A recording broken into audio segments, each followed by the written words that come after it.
एक बहुत अद्भुत व्यक्ति हुआ, बहुत त्यागी था। जीवन भर त्याग किया, जीवन भर दृष्टि को शुद्ध करने की कोशिश की, समस्त परिग्रह छोड़ दिया, घर द्वार में कुछ भी ना रखा, सारी संपत्ति थी जो बांट दी, फिर लकड़ियां काटने लगा, उन्हीं को बेचकर जीने लगा। उसकी पत्नी भी थी, वे दोनों लकड़ियां काटते, लाते और बाज़ार में बेच देते। जो मिलता उसे भोजन कर लेते और जो बच जाता सांझ को उसे बांट देते और रात को खाली होकर सो जाते। एक बार ऐसा हुआ कि अनायास वर्षा आ गई। 5-6 दिन तक पानी पड़ता रहा। वे लकड़ियां नहीं काट सके। 5-7 दिन उन्हें भूखे रहना पड़ा। कोई संपत्ति उनके पास थी ही नहीं। किसी से मांगने का उनका नियम न था।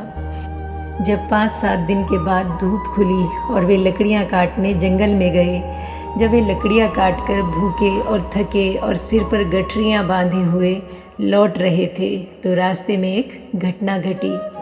जब वे लौटने लगे, पति आगे था, पत्नी थोड़ी दूर पीछे ही थी।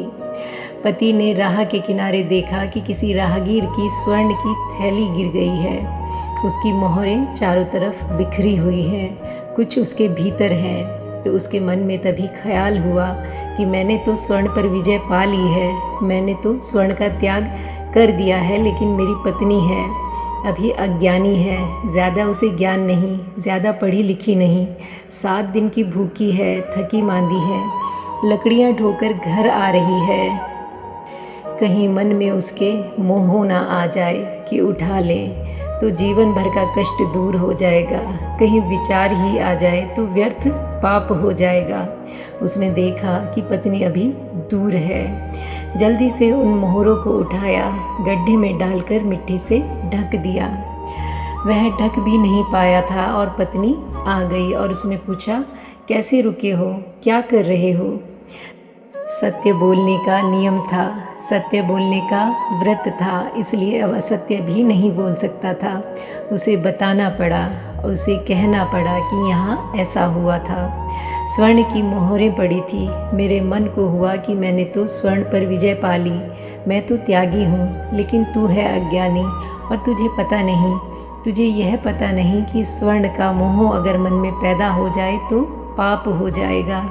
तू ना भी उठाए, लेकिन अगर विचार भी उठाने का आ गया तो पाप हो गया। भूखी प्यासी है, दुखी परेशान है, इसलिए मैंने सोचा कि इन्हें ढक दूँ मिट्टी से ताकि तुझे दिखाई ना पड़े। पत्नी ने यह सुना और वह अपनी गठरी लेकर आगे बढ़ गई। उसके पति ने पूछा कि तूने कुछ कहा नहीं। देखा तो उसकी आंख में आंसू है। वह बहुत हैरान हुआ।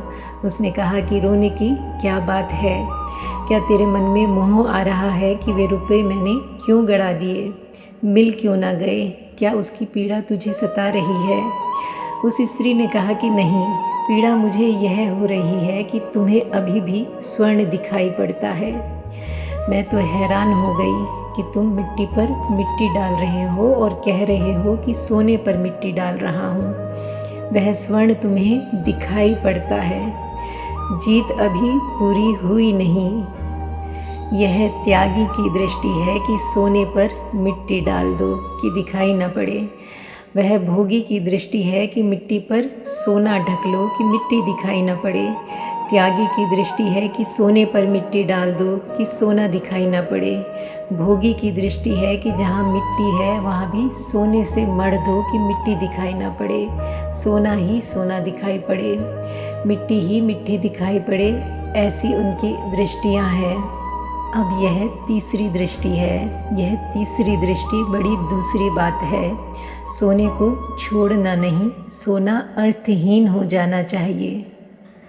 मार्ग ना तो भोग है और ना त्याग है, मार्ग बोध है। न भोग न त्याग, वरन बोध की अवस्था है। ध्यान की यह कहानी आपको ध्यान की यात्रा में एक कदम और आगे ले जाएगी।